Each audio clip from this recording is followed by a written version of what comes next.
A neighborhood in shock. It's a tragedy. So many people affected in that neighborhood. Heart-wrenching to see something of this nature because there's obviously no sense to this. We know full well there's just time.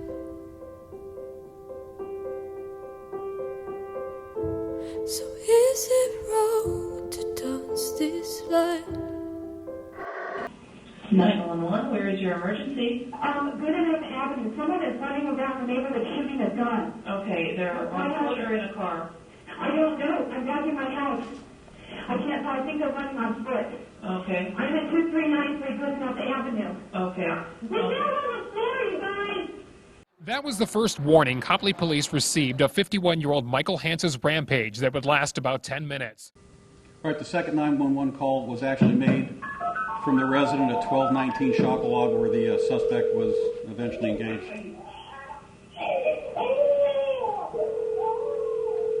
911, where is your emergency?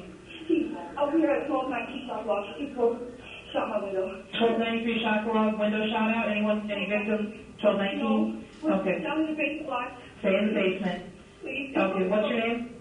Melanie, I'm so scared. Okay, stay in the basement, Melanie. 1293 Shockalog, and your window was shot. Stay in the basement, okay? It's 1219. 1219, I have that written down. Okay, 1219 Shockalog, stay in your basement. Okay. Just stay in your basement, ma'am. Try to calm down. We'll come and talk to you after we apprehend him, okay? Are you guys here? Yeah, they're there. Do not go upstairs, though, ma'am. Do not go upstairs. Are you guys here? We're not at your house, no. Oh my God, I'm just Stay. Just stay in your house, okay? New information now being pieced together to show the path of murder a shooter took in Copley Township. 7 people were killed, including an 11-year-old boy and 2 high school girls. Just a quick warning, this video will contain explicit content. The video will tell some gruesome details about murder victims and crimes committed by a very disturbed individual. This is not a topic that can be treaded lightly, and as such, viewer discretion is advised. Hi everyone, it's Lady Curious here with another true crime. This one was a little hard for me to get as much information that I wanted to get about the victims, and I can only actually find a little bit about the murderer. I have missed y'all so much. I'm sorry that this is a little bit late. My computer was down for about a week. It was fried and I had to get a new one. Please remember, this video is for educational and documentary purposes only. Do your own research. I've done the best that I could. Today we're going to be talking about the Copley, Township, Ohio 10-minute shooting spree that happened August 7th, 2011 through a suburban neighborhood. And my thoughts is the definition of a heinous and haunting event that has ever shook this small town. 7 innocent people dead and 1 injured. Over what, you may ask? An estate disagreement. You heard me right. A estate and a property disagreement. As I always say to my listeners, find the truth, no apologies.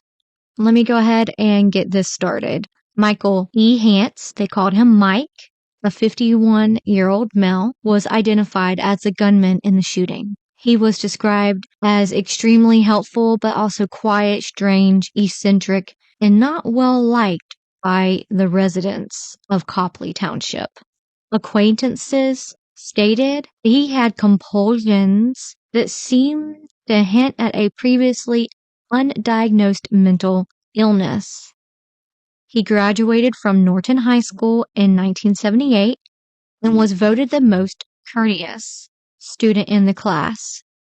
In 1997, Hance contacted police about a man threatening him with a gun when he went out to confront him for vandalizing his truck. He had recently been forced to care for his girlfriend's father, who was suffering from dementia, and lost his job at a copy store after it was closed down.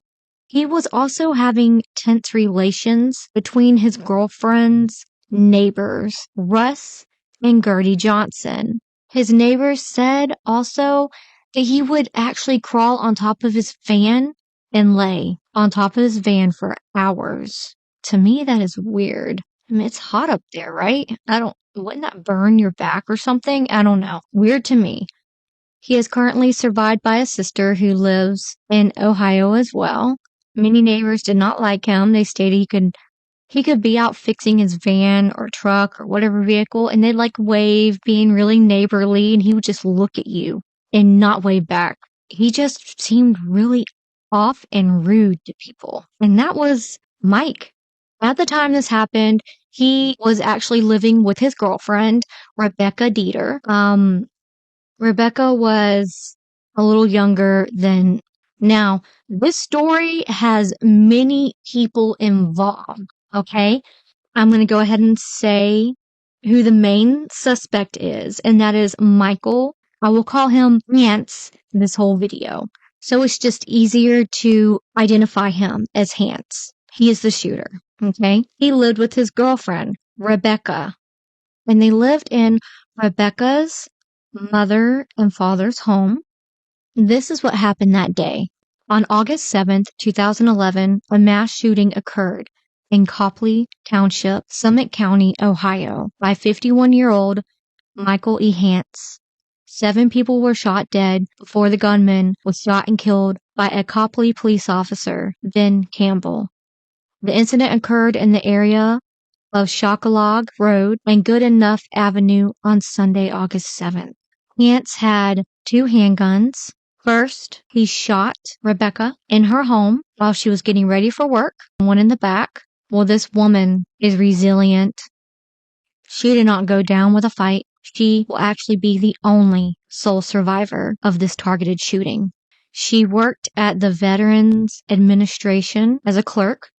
They have been together, her and Hance, more than a decade, and she still has no clue what made him just explode. She has thoughts about it, but no one does. He just randomly just went off the deep end. There were no signs. She was 49 at the time. At the home they shared at about 11 a.m., Rebecca managed to call 911 before escaping to the porch of her house and being shot in the back, after which she pretended to be dead. She went to a local hospital after suffering multiple gunshot wounds. The spree continued at an adjacent house where Hance allegedly shot and killed Autumn Johnson, 16 years of age, and her grandparents, Russell Johnson, who was 67, and Gudrun Johnson. They called her Gertie, though. I'm going to call her Gertie. 64, according to Detective Joe Grunt, the first crime scene. Okay, so what happened was after he shot his girlfriend in their house, he ran next door to the Johnsons' house. The Johnsons have been friends of the Dieter family, Rebecca's family, for ages. Okay? He ran next door to their house, and that's when he sees the Johnsons, Gertie and Russ, and he shot them down in their house, dead. Then also, the Johnsons' son, Brian Johnson, who was 44, he was in the house. When he figured out what was going on and everything, he actually ran out of the house, and Hance followed him northward, where he was shot dead in a nearby driveway. Okay? What I think happened was Brian knew that his daughter Autumn and her friend were outside in the driveway. It's 2011. They're just chilling, sitting there, the car turned on, listening to music, having their own little personal girl time. And when the shooting started to occur, he thought only of his daughter and thought, I need to get to my daughter. And that's why he ran out of the house to go protect his daughter, because he knew, I got to get her out of harm's way before he sees her and tries to hurt her too. But he didn't make it. He killed him before he could make it. And as he passed the driveway, Hance, after he shot Brian down, that's where he saw Autumn Johnson, that is Brian's daughter, where Brian was trying to go out there to protect her and didn't make it. He saw Autumn Johnson and her friend that was staying over, came over for the day. Amelia Shamboff, they were just sitting in the car chilling, and he shot them both inside the car. A neighbor said that the windows were like shot out of the car, and they were both only 16 years old and went to Copley High School.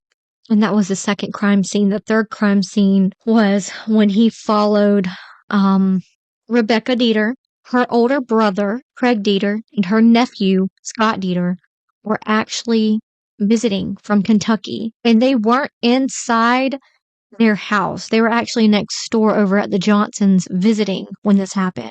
Craig was shot and killed in the Johnsons' home with the Johnsons. When Brian ran out of the house, so did the little boy, Scott Dieter, that was only 11 years old. He ran in the house as well. Hance chased Brian down and shot him in the driveway. And then he shot Autumn and Amelia.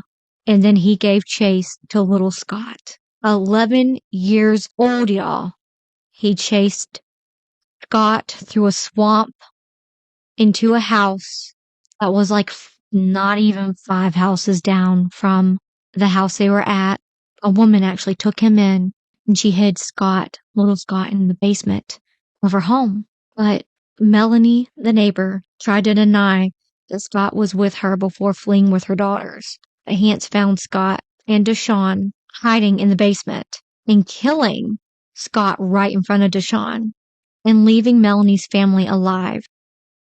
As Hance was leaving the house, Officer Ben Campbell, along with former Copley Township policeman Keith Lavery, spotted him. Together they issued commands, which Hance ignored, raising his gun instead, firing shots at them. In response, Campbell and Lavery shot at Hance with rounds from Campbell's rifle, ultimately killing Hance, he said. Authorities said Hance used two handguns in the shooting. We have no idea what triggered this incident whatsoever. Using 2 handguns, including a high-point model JHP .45 caliber pistol, which he bought from Sid Moore's Jewelry in a neighboring Barberton, Ohio 5 days before, and a .357 Magnum 6-shot revolver he bought from the same location in 2005.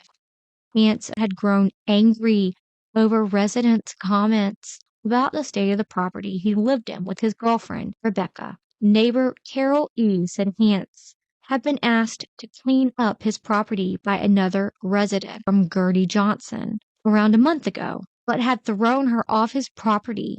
Johnson related the encounter to Easelman, explaining that she'd never seen Hance so upset. He said, "Get off my property and don't come back." The dispute apparently dated back to the deaths of Rebecca's parents 2 years ago. Her brother Craig wanted to sell the house, but instead Hance and Rebecca moved in. The shooting began before 11 a.m. on Sunday. Craig and his wife, Beth, had drove Copley from their home in Walton, Kentucky to go over the property dispute and were visiting the Johnsons when the shooting took place. Gilbert Eli, who lives opposite of the Johnsons' home, said he heard gunshots and cries for help as he was about to leave for church. He described finding victims in the driveway of the home, near the garage, and near a vehicle which its windows blown out. The third woman, thought to be Rebecca Dieter, came out of the house and tried to talk to him. Their conversation was ended abruptly when a man followed her out of the house and shot her. Mr. Eli, 76, said, "She was talking to me, and then he come up behind her and shot her. So I figured maybe I'm next." He hid until he could see the gunman had gone. Police arrived on the scene, and Mr. Eli said he heard a second round of shots coming from behind the house. Would have been Hance shooting Brian Johnson at a different house after chasing him down a grassy alley. Detective Joe Prunich told a news conference, "That's one of the puzzles here. Police are trying to determine whether the Johnsons were involved in the property dispute. Authorities yesterday were still trying to work out details of the shooting and a motive for Hance's actions. Comments from police and neighbors helped stitch together a picture of a man prone to conflict and under increasing pressure from neighbors to take his life elsewhere. Hance had worked at a printer's shop in Akron, but quit after a dispute and didn't work again. Easelman said, although Rebecca Dieter urged him to find a job. He was a little slow, but often read textbooks on diseases and medical procedures and tried to get others interested. He also made and drank odd health concoctions and claimed he didn't have to work because he was an inventor. He also seemed constantly under stress, trying to deal with possessions of relatives who had recently died. These suburban block features generally well-kept yards with small houses, some better maintained than others. The dispute apparently dated to the death of Rebecca and Craig Dieter's parents a couple years ago. Rebecca Dieter's brother Craig wanted the house sold, but instead Hance and Rebecca Dieter moved in. Robin Hancock, a former caregiver for the Dieters' late parents, called Hance an unpleasant, disliked person whose confrontational style led her to stop working for the couple.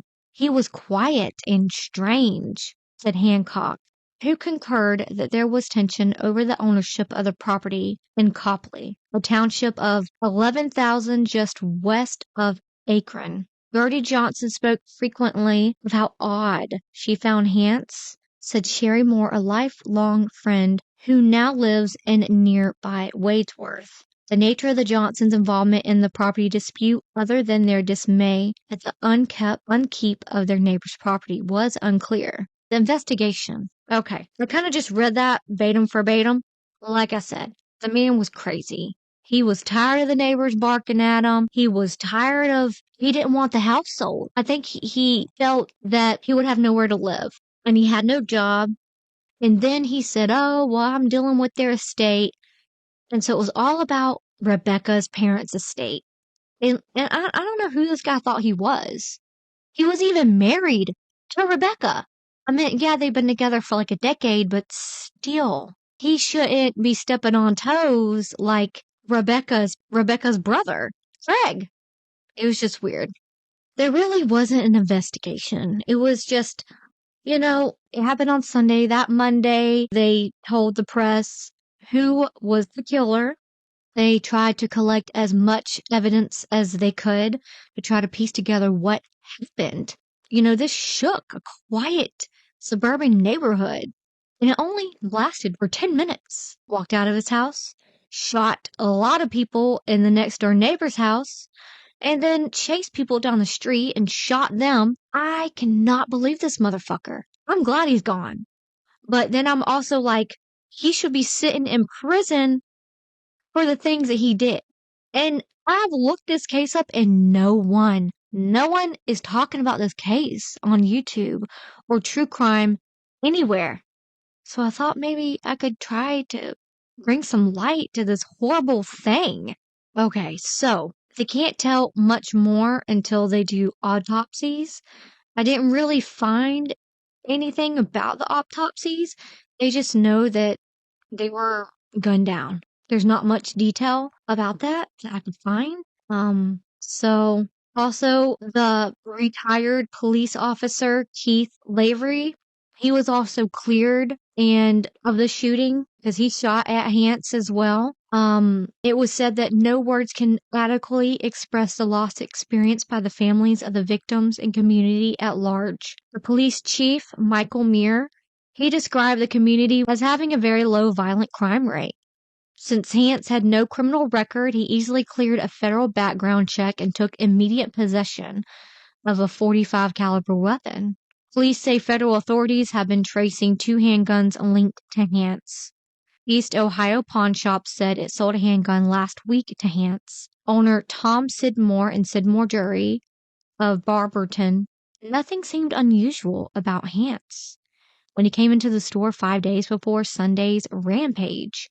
Police haven't said why they think Hance began killing on that Sunday. They really do believe. A lot of people believe that it was because he was scared of losing his house and he wanted to fight over his girlfriend's late parents' will, practically. That really he had nothing to do with. He needed to stay out of that business. And unfortunately, all these people were murdered because of this piece of shit, worthless human.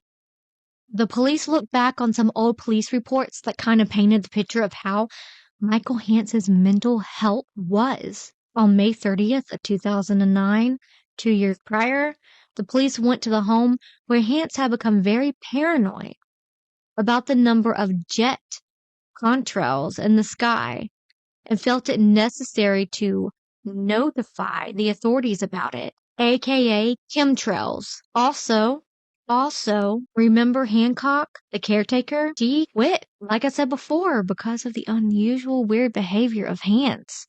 And she's like, F this, I am leaving. This guy's weird.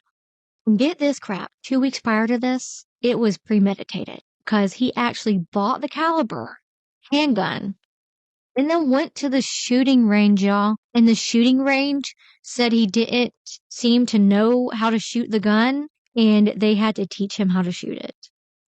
They also searched Hance's girlfriend's home, where Hance lived, and they found all these really weird notes of like weird rambling notes that seemed like he was obsessed with cancer and trying to cure cancer.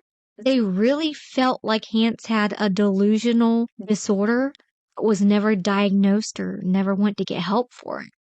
He was very strange. And a lot of these issues, if you ever feel like someone is acting weird or off of normal, you might want to say something to somebody, because if this man might have got some mental health treatment, maybe this wouldn't have happened. That's my opinion. But this man is like he snapped. The aftermath. Residents held a candlelight vigil Sunday evening. Neighbors said residents were shocked and baffled by the shooting and would likely never get a full explanation. Robin Hancock came to the police station in this northeast Ohio community on Monday to hear updates on the slayings that left 8 dead and 1 injured. That's including Hance. Melanie Bakley will never forget the look in Michael Hance's eyes when he burst into her home a year ago. Burst into her home and turned her world upside down. He was a monster, she said. Bakley said she has changed virtually everything about her life, with one notable exception. Since the day Hance fatally shot 7 people in their Copley neighborhood, his final victim, 11-year-old Scott Dieter, was killed in the basement of her home, where he sought refuge with her and her children. I will never relive every detail of that day to anyone but Scott's mother, Bakley said. I think I owe her that. I think every mother would want to know the final minutes of her child's life. I want her to know I did my best, but I understand she's not ready yet. I can't imagine what she is going through, losing both her husband and son all in the same day. That must be devastating. But whether it's tomorrow or 10 years from now, I'm willing to talk to her. It's why I never changed my phone number. Little else about Bakley's life has gone unaltered since last August. She moved to a home less than a mile away from the shooting scene, in a more secluded area with fewer neighbors. The residence includes a high-tech alarm system. Those changes help her sleep through the night. I will never forget every second and every minute of that day, no matter how hard I try, Bakley said. She relives how she tried to hide Scott and her children behind the furnace. After Hance broke into the basement, he put a gun to her head. Bakley denied Scott was with her.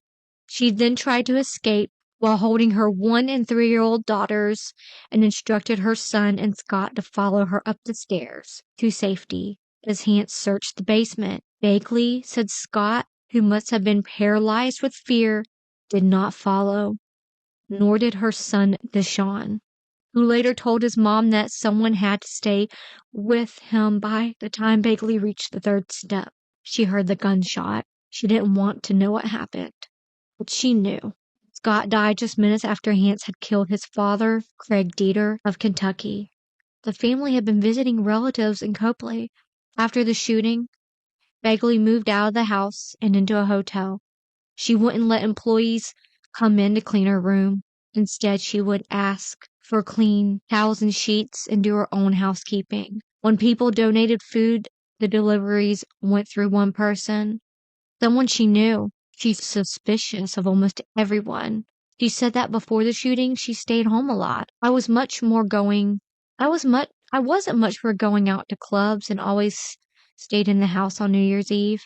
But when this happened, I realized you aren't even safe in your own home, she said. There are crazy people everywhere. Her mother asked her to move back into the home they shared at the time of the shooting. Bagley's bedroom was in the basement. She told me to take another bedroom, Bagley said. I already couldn't sleep. I knew I would never be able to sleep in that house again. I did not go back. I did go back, but only to get my things. I didn't take everything because it just wasn't worth it. I couldn't stay there too long, Bagley said. Her son went back to home, but gradually. The therapist told me not to pressure him, she said. At first he would stay outside and play with the dog or go in only to get a drink of water. When he did work his way into the house, he wouldn't go upstairs or downstairs. Then one day he told me he had to do it for himself. He went downstairs, walked through the basement quickly, and came back up. He's never been back inside the house. The house now sits empty. Bagley's mother has moved out. Bagley said her 10-year-old son is doing much better. Deshaun is doing great. He no longer has nightmares. His therapy ended early this year, his mother said. He doesn't talk about the shooting. He told the counselor that he didn't want to upset me. Bagley said, Destiny, her 4-year-old daughter, occasionally will ask something like, "Remember that man that tried to hurt us and killed the little boy?" And I have to remind her that he will not be able to harm us, anybody else, because the police shot him. My brother took her over to the dead man in the driveway to reassure he couldn't hurt anyone anymore. Bagley tried to shield her children from news accounts of the recent shootings in a Colorado movie theater. I turned the television off before they could see it. They don't need to be reminded of that day. As for herself, Bagley said she is doing better. She says she started having nightmares again in June, after a television crew asked her to go over every detail of the incident. She refused. They also asked if my son could go over the whole thing, too. She said, "Absolutely not. I'm not putting him through that again." Bagley is engaged and acknowledges she has clung to her fiancé since the shooting. He's a good man. He has been there for me ever since it happened, she said. She credits him for finding a top-of-the-line alarm system, something that will go off at the sound of glass shattering. Recalling that Hance got into her former home by breaking glass in the side door and reaching in to unlock it. I had to find a place I feel safe, she said, a place to protect my kids better and to help them forget the past and make new memories. She said people asked why she wouldn't tell Hance where the boy was hiding. She has been accused of putting her own kids' lives in jeopardy. It's a mother's instinct to protect. Until you are a mother or a parent, you wouldn't understand, she said. I would hope that if given a similar circumstance that someone would do the same thing for my children, to at least try to protect them. She has spent a lot of time second-guessing. What if I had hidden the boy better, under a pile of clothes or toys or behind something, she asked. We went to the basement because it was dark. I thought it would be too dark to see anything or anybody, but Hance had a flashlight. Bagley said there's always a lot of blame to go around after the fact. It's hard to think clearly when you are afraid, but I hope no one ever must go through anything frightening and gruesome as that day. She said it's still hard to accept that Scott Dieter died on her watch. She said her guardian angel that day must have been her father, who died 5 years ago. My dad used to say, bullets don't have no names on them. That man could have shot any of us, but for some reason, he really had it out for that little boy. What could they have said to this man to make him want to hunt down and kill all of them? A neighbor stated. No one will ever know the real truth of what was going through his mind and why. Tammy Simon, who was at the vigil, said, I just want peace for the family. I don't need to understand why or anything. I have played the 911 calls for you. The 911 calls started from 10:55 a.m. to 11:06 a.m. Because first it was Rebecca Dieter that called. You'll hear her. And then that was in the beginning of the video. And then the second one was actually Melanie Bagley. In Rebecca's first interview with the media since the Rampage, she spoke in a very soft and thoughtful voice for over 75 minutes. She described what she remembers about the shootings and how she is recovering, both physically and psychologically. She grabbed her landline telephone and walked out to her porch after hearing what Scott Dieter, who would be killed, had said. "I'm on the phone with the police," Dieter recalled. "I kept saying, 'He's here.'" She believes that Hance ran into the house and up the stairs thinking she was still in the shower and looking to kill her. Then she said Hance came running out the door and saw her. He said, "Becky?" Like a question. Like, "Oh my God, she got away," she said. Hance ran across the porch towards her, closing to within 3 feet. "I looked at him and I looked down, and he had a gun pointed at me," she said. "I dropped the phone at that time, and I obviously turned. He was pointing the gun at my chest, but he then hit me in the back." She said she remembers immediately pain and everything going very slowly and not having any control over her body, like I was flying off the porch. She caught a glimpse of Hance's face, and it was completely emotionless. A single hollow point bullet had entered her back, hit the edge of her spinal column, without causing permanent spinal cord damage, and deflected through her left lung. It exited through her left shoulder, shattering bone. Rebecca landed on the driveway, on her left side, the side where she was wounded. "I did realize I was still alive, and I saw his feet," she said. Rebecca closed her eyes, so he sort of would think I was dead. She lay on her back and was having great difficulty breathing, and she had 2 collapsed lungs, one struck by the bullet and the other punctured by a rib fracture in her fall. She rolled over and tried to hold herself up as breathing got increasingly difficult. I remember thinking, if someone doesn't come quickly, I will die. Copley Township Fire Department personnel arrived and began treating her. "They saved my life," she said.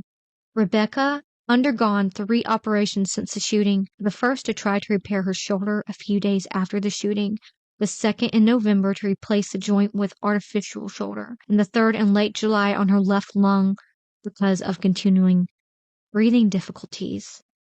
She has suffered pneumonia and respiratory failure during the year-long ordeal. Recently, she had been using portable oxygen to help her breathe, but hopes to be off of it shortly. She has limited mobility of her left side and is not able to lift her left arm much because her rotator cuff was destroyed in the shooting.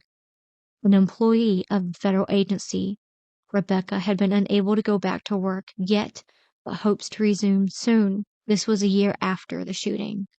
Rebecca said the actions of Hance that day were totally out of character. There was nothing in his behavior that indicated he was planning such an attack. She called it completely unfathomable that the person she spent 22 years with would have or could have actually do something like that. "Never once in our time together did I ever fear him." She believed that for some unknown reason, he decided to kill everyone in her immediate family and extended family. That day, the Dieters were planning to go to a family reunion in Pennsylvania. She understands that Hance had packed her car with weapons and survival equipment. When it was decided the group would travel to Pennsylvania in her brother's Craig's car, Hance decided to shoot everyone before they could leave the reunion. She said she is glad police killed Hance because he obviously lost his mind. Christina Kraft began working with Rebecca, admitted to the hospital after the shooting. They continued to meet twice a week. Kraft, a psychologist, said she had been treating Rebecca for PTSD. A year after, truth be told, she is still much better than I've ever imagined, but it will be an ongoing process to help Rebecca work through issues relating to the shootings. With PTSD, what I say is memories control the patient. And while we are never able to take the memories away, the goal of treatment of PTSD is for any patient with PTSD to control memories, she said. Right now, there are quite a few memories that are controlling Rebecca. Rebecca said she often thinks that if she had done anything differently, perhaps she could have stopped Hance.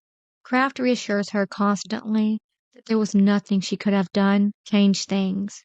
Absolutely under no circumstance did you do anything that led to what happened. Kraft said Rebecca during the interview. Right, Rebecca replied. He lost his mind. Kraft said, part of PTSD is re-experiencing over and over again. The guilt, the anxiety, the avoidance. Rebecca has been journaling and recently started taking a self-defense class as part of her therapy. She said she had been numb for much of the year after the shooting, but has begun to feel the deep pain associated with such an incident and the loss of so many family members and friends. We lost many great people that day, she said. The loss is almost exponential, and that all of these people were good, special people. Rebecca said there were no issues within the family over the estate of her parents, as she had begun reporting at the time of the shooting. Her mother, Helen, had died in 2008, and her father, Wayne, died the next year. Becky said both of her siblings want to remain in the family house, where she had lived since the age of 8. She had started grief counseling over the loss of her parents in 2011. She said she was grateful her parents were gone when the shootings happened. It is such a horrible tragedy, and I believe they were in heaven greeting everyone we lost that day.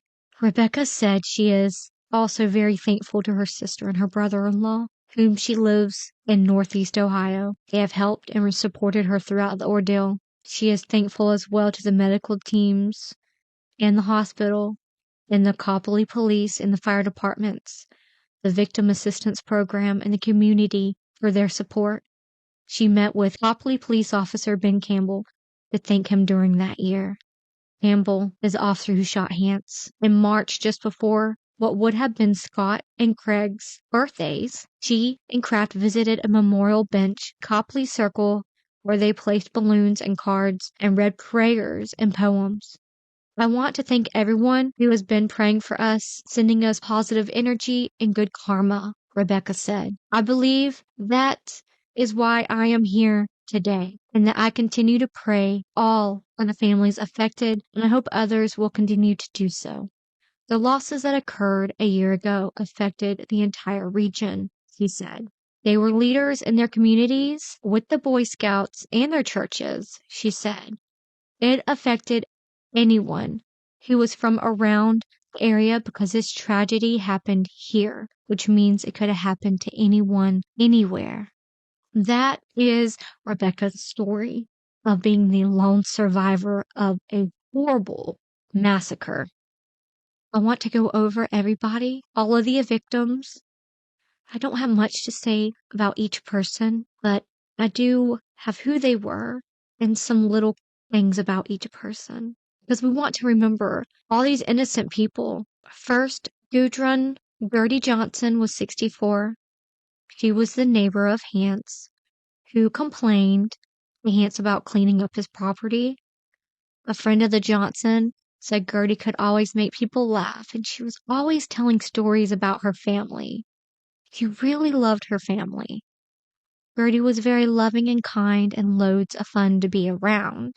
Gertie was originally from Germany and met her husband when he was in the military. She was a receptionist at a furniture store for 2 decades. And Russell Johnson, they called him Russ, was 67, and he was also a neighbor of Hance, and he was Gertie's husband. Russ Johnson was a devoted father who helped coach their children in sports, took them camping, and rode motorbikes with them. He had undergone heart surgeries in recent years and was careful about his health. He was eating healthy and exercising, and then just a tragedy like this happens. Russ ran a upholstery business behind his house. Russ and Gertie were together for 48 years when this tragedy happened to them. Brian Johnson was Russ and Gertie's son. He was 44. He had one child, Autumn. I don't really know a whole bunch about Brian. All the pictures, you can see that he seems to love his family and to love his life and to love his daughter. They really loved going to BMX motorbikes and races and things like that every Tuesday. And they were part of the BMX motorbike family.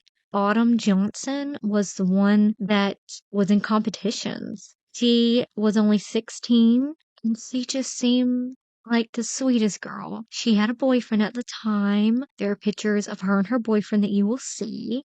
I also have like little things that she would write on Facebook. She was really into social media, and she really loved doing sport. She was tomboyish, but then she loved to get dolled up, and she loved music. She loved competition, and you'll see that in her photos. Amelia Shambaugh, that was Autumn's friend, that was over at her house at the time. She was 16. Amelia was born June 14th, 1995. She had a strong, happy, and supportive family life. She was dedicated to sharing high ideals that created her wonderful, warm personality. She radiated strong inner qualities and was always so mature in her thinking and actions. She loved her sister, Lindsay, and her animals, Kaylee, Mia, and Millie. She was very artistic and loved woodworking. She had a big heart and giving soul. Her outlook on life was positive and optimistic. She loved to have fun, and her laughter was contagious. She had many friends that loved her. She left behind her mother, Linda, and her father, Anthony, and her sister, Lindsay, and many more family members, and also her 3 pets. Craig Dieter was the older brother of Rebecca. He was 51. He was married. He had an only child, and that would be Scott. They were visiting from Kentucky at the time, so they had a whole other life in a different state. He was a United States Army captain veteran. He was an engineer that worked for a company called Rockton. He seemed like he loved life. In a lot of pictures that I saw of Craig, he loved boating and fishing and just loved to be around the people he loved. Scott Dieter was Craig Dieter's son. He was 11 years old. A lot of neighbors remember Scott being such a sweet boy and had nice parents. I don't really have a lot about Scott. Probably just a typical boy. I'm sure he liked video games and loved getting dirty, and but that's just speculation. There's really not much that I found out about Scott, to be honest. Not many photos of him either. I wish I knew more. He seemed just to be a happy boy, and he loved his dad. We have guns in my house. I am a person that believes in the Second Amendment. And I'm telling you, if someone came into my house, they'd be dead. So I just wish that they had the chance to protect themselves. A chance. I mean, you had 2 veterans in the house. It's not their fault. It happened so quick, y'all. Like, it was literally, let me shoot my girlfriend on the porch of her house, and then he walked right next door, opened the door, and just shot at people. That's just insane to me. You get to just be sitting in your house, and because you don't have your door locked, or you think, oh, I'm in a small town, I'm safe, I don't need to lock my doors, my family are coming in and out, boom, someone just walk in. But it sucks that they knew him. The last person they saw was this piece of shit holding a gun and just shooting them. Like, no big deal. Like, he was cut off from reality, is all I can say. And then the fact, the chase after 11-year-old boy after he shot all these people is insane. I am so happy that the family that he went in to get refuge is okay, and that Hance didn't just murder them all too. And this girl did her best. She put her life on the line to try to protect this little boy. And she, till this day, feels like she didn't do enough. And you just did what you could do.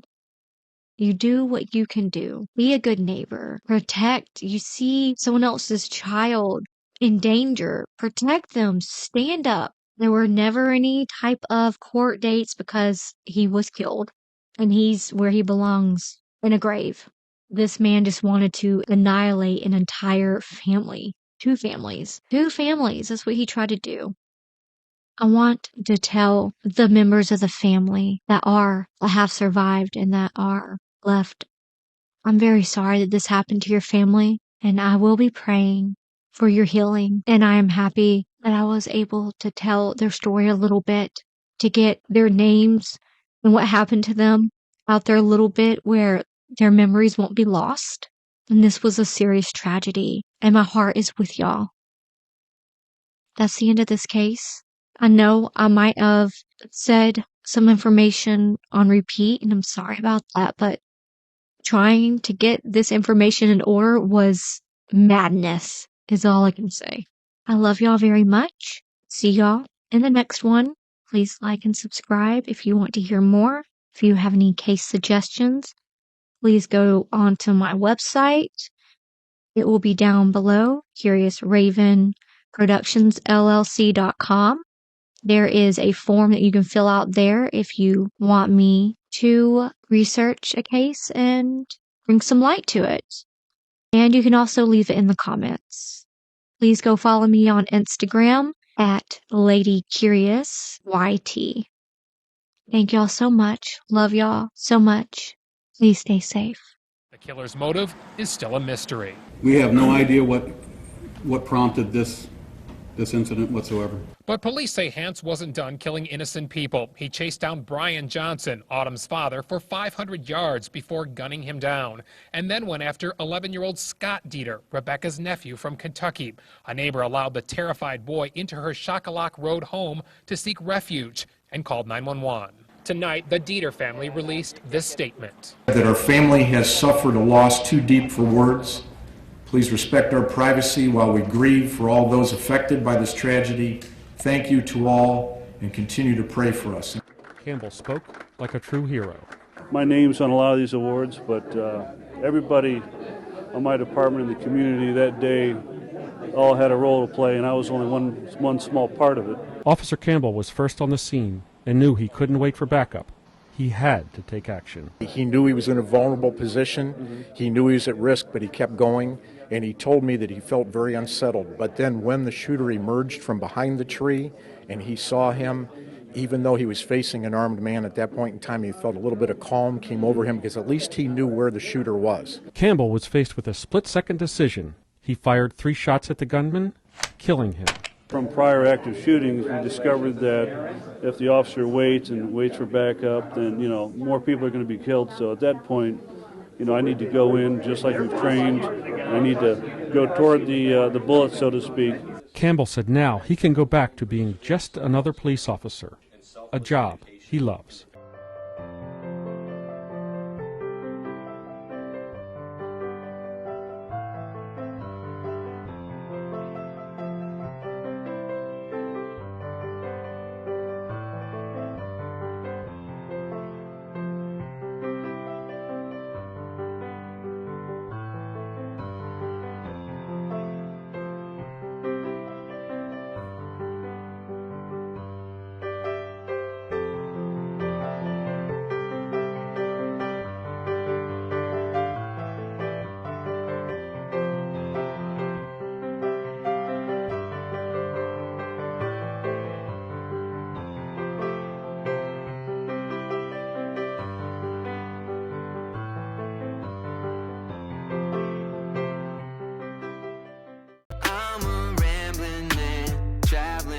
From home, I ain't got anybody I like to